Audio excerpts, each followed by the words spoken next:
Hi everyone, I'm Sostine and welcome to my channel.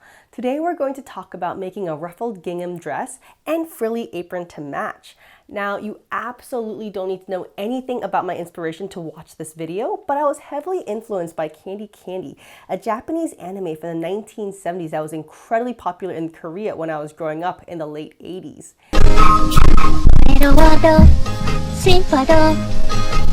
It's about an American girl growing up in the Midwest in the Edwardian era named Candace White.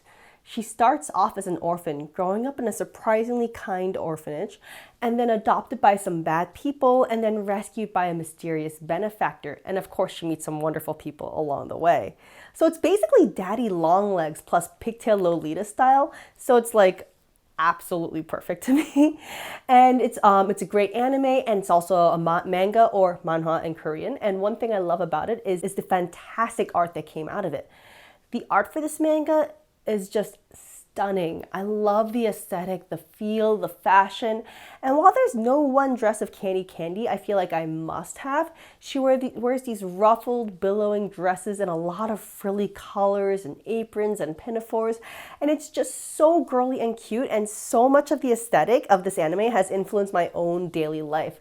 She wears so much cute gingham, which makes sense since this is all about Americana. And what's more Americana than a red and white gingham picnic tablecloth turned into a dress? While gingham seems to have been decidedly 1930s and 1950s, that's mostly due to Dorothy's gingham dress and the use in restaurants. The fabric has been around for hundreds of years. It appears to have originated in Malaysia and was imported into Europe in the 17th century. In fact, the word gingham has its roots in the word genggang from Malaysia.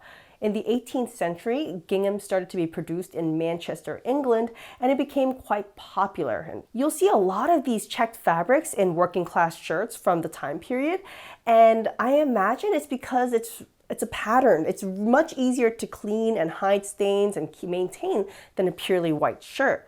I imagine it's what made it so popular for tablecloths in the 1930s and 1950s as well, which is why we think of it as tablecloth material today. But honestly, gingham dresses just scream cottagecore to me, and I thought that having a ruffled one would just be so perfect for my wardrobe.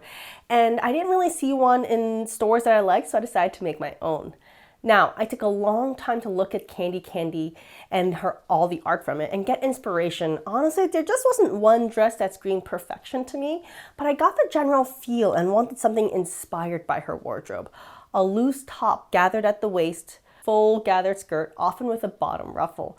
Her sleeves are usually puffed and short, and she often has a pinafore apron on top, of course also ruffled, and appeared to wear a high collared shirt under the dress with a high neck. I sketched something out in gingham in my sketchbook. I'm a huge fan of these essential fashion sketchbooks that you can get on Amazon because they have a body shape already posed out for you in light blue that you can use to sketch out your ideas. Because the proportion of the body is already there, you really don't have to worry about how your body looks. You can just focus on your dress ideas and getting the look of the outfit just right rather than the body. Granted, I don't have these perfect model-esque proportions. I mean, how many of us do? But it really still does a great job of just giving you an idea of the dress and making the design process easier. For this dress, which is definitely more inspired than cosplay, I decided to go with a loose bishop sleeve rather than the puffed short sleeve, mostly because I'm a little insecure about how my arms look and how they look in short sleeve dresses. You'll notice that most of my dresses have sleeves that go to the elbow for this reason, and that's an amazing thing about 18th century, by the way. While I was drawing this, I made the decision to reuse the sleeve pattern from my Blue Sophie dress project since I found the movement of that particular sleeve so wonderful. I would have to draft the bodice, however, and that's where I started. Now, before I start actually making this dress, I'd like to take a moment to thank today's sponsor, which is ExpressVPN. Hi, Gideon. I'm embarrassed to say that I actually didn't know what a VPN was for the longest time. I just did my thing online and assumed it didn't matter. However, every computer has their own IP address that can be seen by other people on the internet. Other people can use this address to figure out things about you, like where you live and your phone number or your entire internet history. A truly terrifying thought. What ExpressVPN does is it disguises that address to a different one so that you can keep your privacy. A VPN has so many other uses too.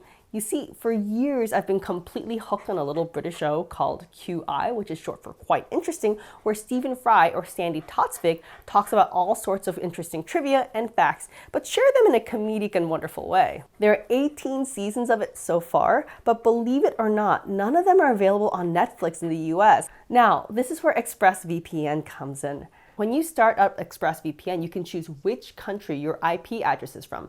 So now with a simple click, now not only are you not displaying your own IP address for anyone to track and follow, now you can act like you're a completely different device, this time in England. With ExpressVPN, I can now cuddle up and watch Sandy Tospic all I want. Good God, she's amazing as host. Please note that this works for thousands of other TV shows as well as QI. Right now, ExpressVPN is offering you, my viewers, 3 extra months of VPN service for free. You can find out more by going to expressvpn.com/Sosteen or clicking the link in my description below.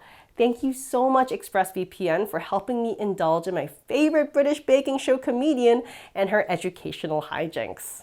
Now, back to drafting. I decided to use my Beatrice dress form to draft mine since that one has my exact body and shape and makes it easy for me to draft the best shoulders for me.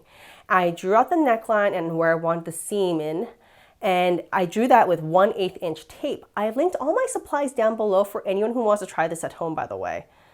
After I drew the outline, I got a piece of muslin fabric and pinned it onto the dress form and really just played around with it until it was just the way I wanted to look. The drapey bits around the waist and the tightness around the neck, I made sure that I liked all of it, and then I pinned it in place and used a pencil to mark the lines. I did the same for the back.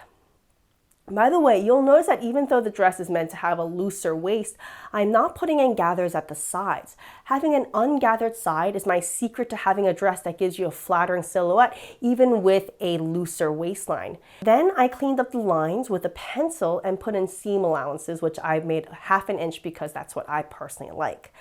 I then cut out the pattern for the front, the back, and then the inside facings. I really wanted the dress to be summery and light, so instead of putting in lining, I decided to put in facing. The difference is facing doesn't go all the way to the bottom. It extends a couple of inches so you can clean up the edges, versus lining, which actually goes all the way to the bottom, so it would be a double layer. So by making it a facing, I'm actually making the fabric only partly lined, so it'll be a lot looser and cooler. To draft the facing, it's basically the same pattern as the outside of the gown, but the inside goes only around 3 to 4 inches downwards. After I drafted these 4 pieces, I set it aside while I waited for the gingham to come in. For the gingham, I bought some beautiful red gingham from Farmhouse Fabrics. They're really awful about getting you fabric samples, but otherwise, I really think they just have the most wonderful selection. Please note that gingham comes in many sizes. I chose a 1/4 inch gingham for mine. Once the gingham fabric came in, I washed it, tumble dried it, and ironed it. I honestly hate ironing fabric before cutting, so I have this habit of ironing just enough for me to use and get started. You'll notice if there's anything I can do to decrease my sewing inertia, I go ahead and do it. I know that there are proper ways to sew, but I tell people, do what you have to do to get it done. I laid out my pattern and cut out the front panel, 2 of the back panel mirrored, and the appropriate facings. I also used the sleeve pieces from the Gibson Girl pattern I used on my Sophie dress last December to cut out 2 sleeves as well as the sleeve bands. Before I got started, I serged the raw edges of the bodice front and back and the sides of the sleeves, since I know that the insides will not be fully lined. You'll notice I'm using a Baby Locks Victory Searcher, which I find really easy to use and very versatile. I sewed the front to the back at the sides and the shoulders. I did the same to the facings.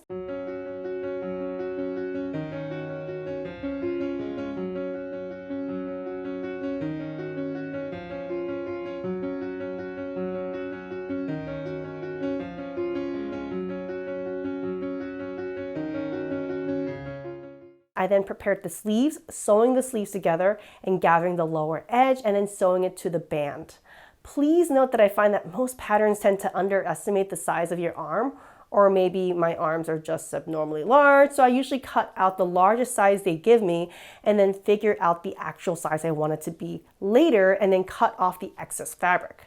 I then pinned the gathered edge to the armband, sewed it with a 1/2 inch seam allowance, and then folded over the edges of the armband twice to clean it up, and then sewed it down by hand. I did this for both sleeves so that the sleeves would be fully finished before they were attached to the bodice. I then sewed the sleeves to the bodice, clipping the curves and then ironing them both towards the bodice side. These raw edges will be covered by the facing. I then sewed the outer shell to the facing at the neckline, clipping and ironing the curve carefully so that it lay flat.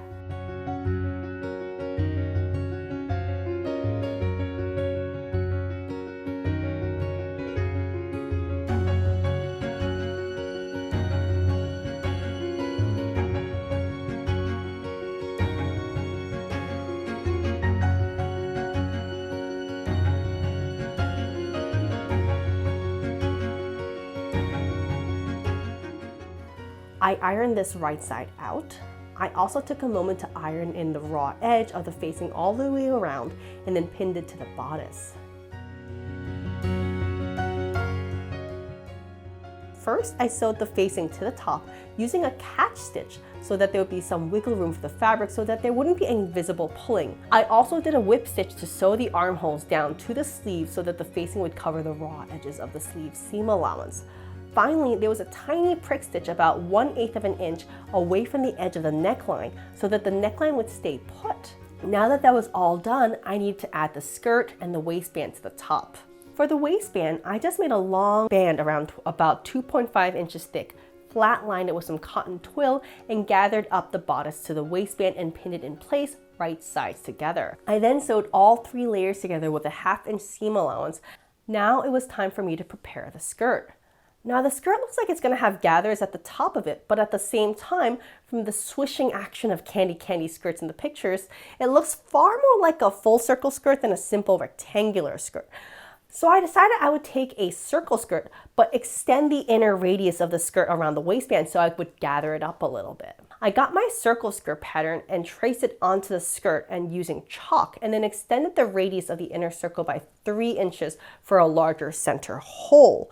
I then cut out the pieces to make the full circle, basically the 2 circle halves. Now it's me, I need pockets. So I got my handy cell phone out and drew a pocket large enough to fit my cell phone in it. I cut out 4 of these pockets and sewed them to the sides of the skirts, each about 3 inches down from the top of the skirt. If your arms are longer, you may want it to be more than 3 inches. If they're shorter, you may want shorter. I ironed the pockets outwards and then sewed the front of the skirt to the back of the skirt at the sides, stitching around the pocket.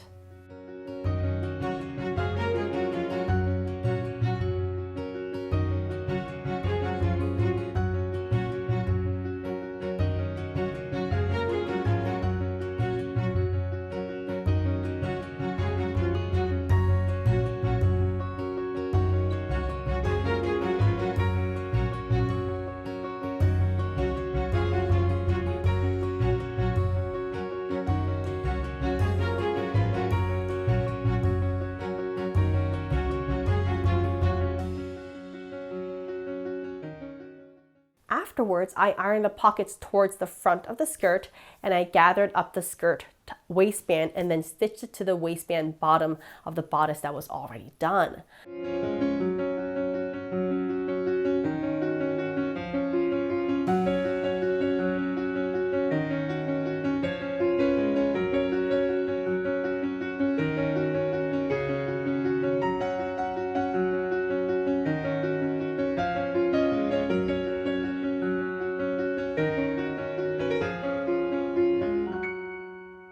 Now that was in, I tried on the dress and figured out where I wanted the zipper to go and put the invisible zipper in the back. So first I closed the zipper and I figured out where I wanted to go on the dress. I marked the waistband with a pen so I clearly know where the waistband needs to go. I then pinned the zipper to the fabric right sides together, teeth pointing away from the raw edge, making sure to line up the waistband to the line that I've marked. I then opened the zipper as much as I can and stitch as close as I can to the teeth without actually catching any of them. I do that for both sides of the zipper. I then close up the zipper and admire how it looks. If I make this look effortless and easy, please don't assume that it is. It's honestly the most anxiety-inducing part of the whole dressmaking process. Once that's in, I stitch the rest of the skirt together.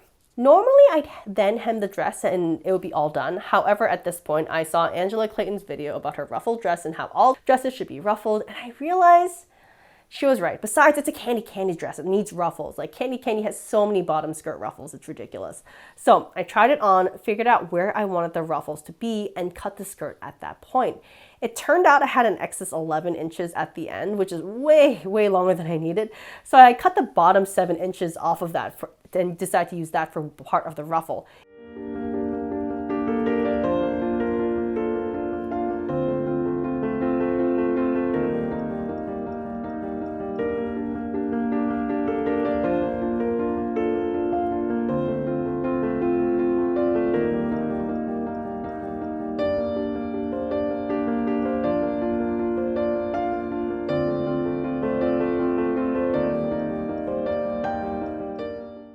It wasn't quite enough, so I used that ruffled curve I had and put it on any excess gingham I had to cut some extra ruffle. I really didn't math this. I figured anything extra would be extra, so I just did as much as I could. I sewed it all together and then ironed the bottom seam allowance and serged the top edge of the skirt and then hemmed the bottom. I did this with a machine. I then slowly gathered the top of the ruffle and pinned it to the skirt. I then stitched it to the skirt twice, again for strength, and the dress was done. I tried it on and it felt so fabulous. I wore it to a Cottagecore afternoon tea with my friends at the local tea place, the London Tea Room in St. Louis. But honestly, the look wasn't done. From the very beginning, I felt like this dress needed a truly spectacular and lacy ruffled apron to get the look right. So I found this pattern on Etsy for only $1. So I downloaded it and printed it out. Honestly, putting the pattern together with scissors and tape was the hardest part of this apron. The directions are fantastic, but for some reason, it really wasn't going together end to end like I am used to with these patterns. So I ended up measuring the pattern online and then using those measurements to figure out how big the different pieces needed to be. Granted, the pattern was only $1, but I would have honestly paid way more than that to not have to waste time to figure out how big the pieces needed to be. I bought some beautiful Swiss voile from Farmhouse Fabrics along with the recommended lengths of lace. I chose some really adorable lace with tiny little bows embroidered on it, mostly because it felt so girly and so utterly candy. I did end up spending way more than I intended to on the lace, and this turned out to be ridiculously expensive, but it's, oh my God, it was just, the lace is so pretty, I just couldn't get myself not to. And it's not gonna be one of my more functional aprons. It's gonna be, I'm not even gonna put pockets on it. It's gonna be purely decorative that I use to serve afternoon tea. But again, the instructions for this were really good. I tried to stray from the directions and do my own thing, but every single time I ended up regretting it. And so I'll mention the things I changed, but for the most part, I just did the instructions step by step. So I cut out the pieces and decided to start with the skirt.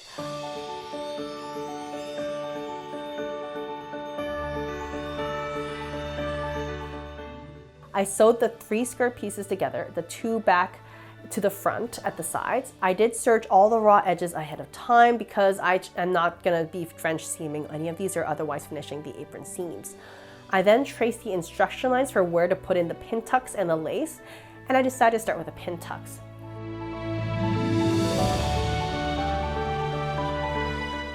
So to do the pin tucks, I folded the fabric at the lines and pinched them with my fingers and then put a tiny seam about 1/8 an inch away from the fold.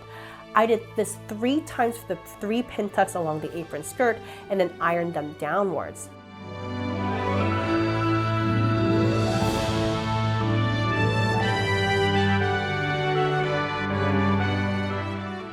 I then put in different Swiss lace by cutting off the seam allowances on the lace and then pinning it to the skirt.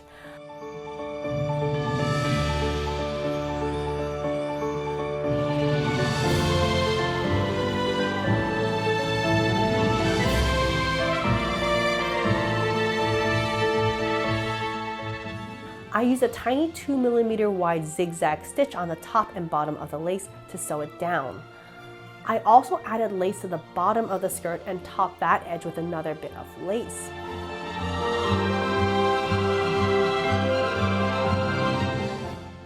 Once I was fully happy with the way that the lace looked, I folded in the edges of the sides of the apron and sewed that down flat.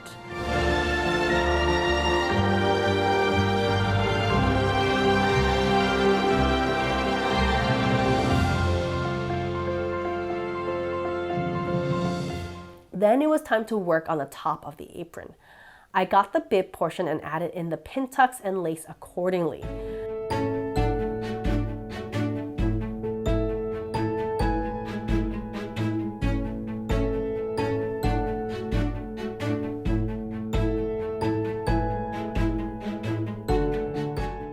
The original pattern appears to be missing a fold here line, so I added that in myself by comparing the pattern to the non-fancy bib version and figuring out the appropriate length.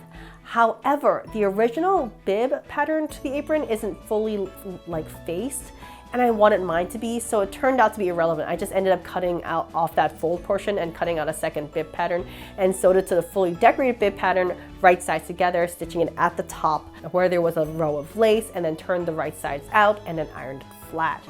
And that way my bib would be fully lined.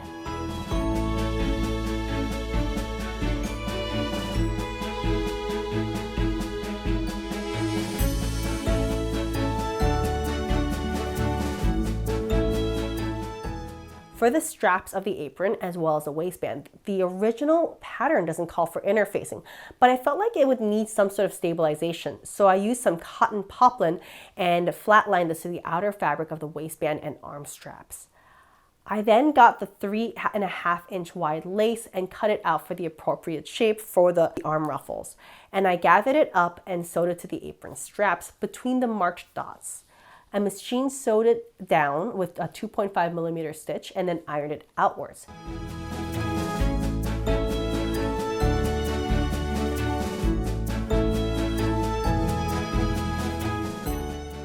You'll notice I sandwiched the lace between the inner facing for the straps as well. Once that was set, I pinned these straps to the bib of the apron and sewed it on the other side.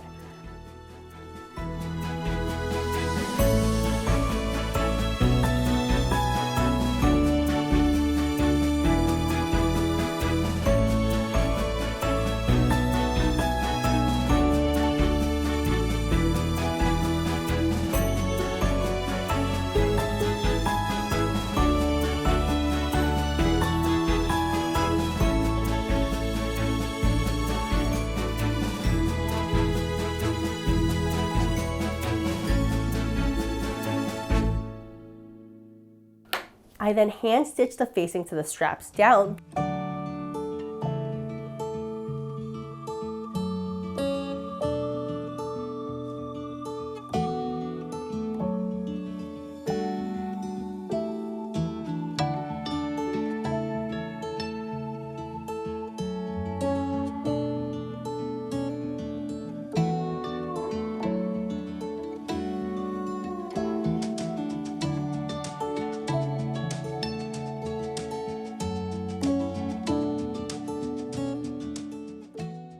I also cut the skirt of the apron by about 3 inches from the top, where it wasn't as decorated as the bottom, since it was awful long on me and I'm only 5'0". Now I gathered up the apron skirt and pinned it to the waistband between the dots, being sure to match up the sides of the apron skirt to the dots within and the center of the apron to the center of the apron waist front.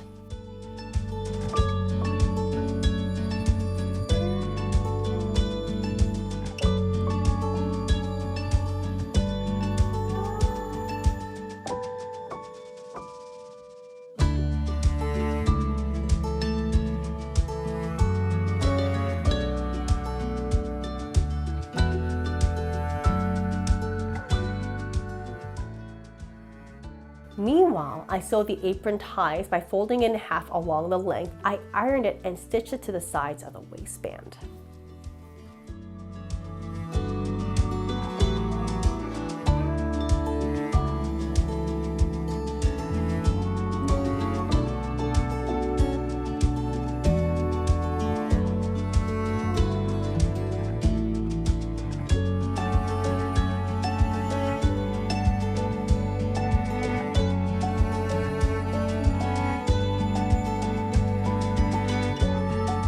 and I ironed the apron top upwards while ironing down a 5/8 inch seam allowance on the raw edges.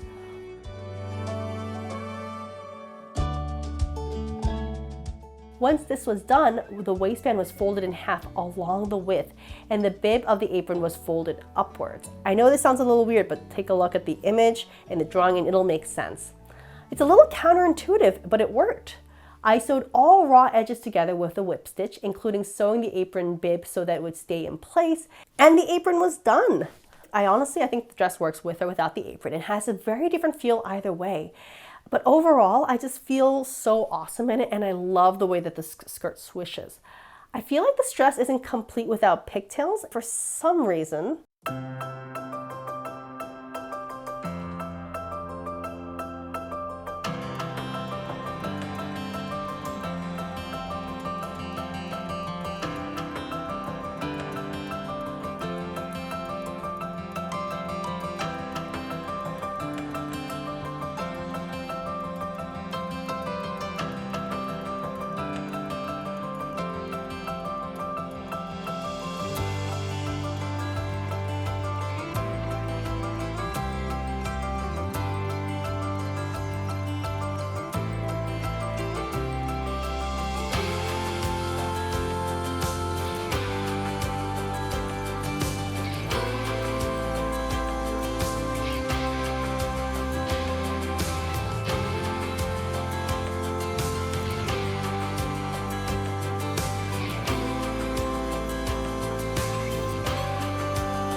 I'm really happy with this dress and I love wearing it around.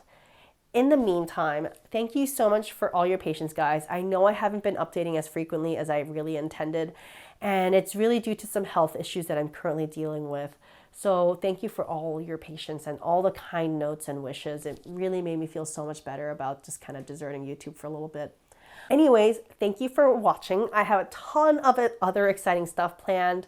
As usual, I'm working on like 5 or 6 other projects at the same time, and I can't wait to share all of them with you. If you want more frequent updates about what I'm up to, I do share tidbits of everything that I'm doing on Instagram at Sosteen, and I highly recommend following me there if you want more like constant updates and just to kind of see what I'm doing. Also, I've decided that I'm going to start giving you facts about what I'm wearing in each video because I feel like 50% of my comments are asking where I got whatever dress I'm wearing that day.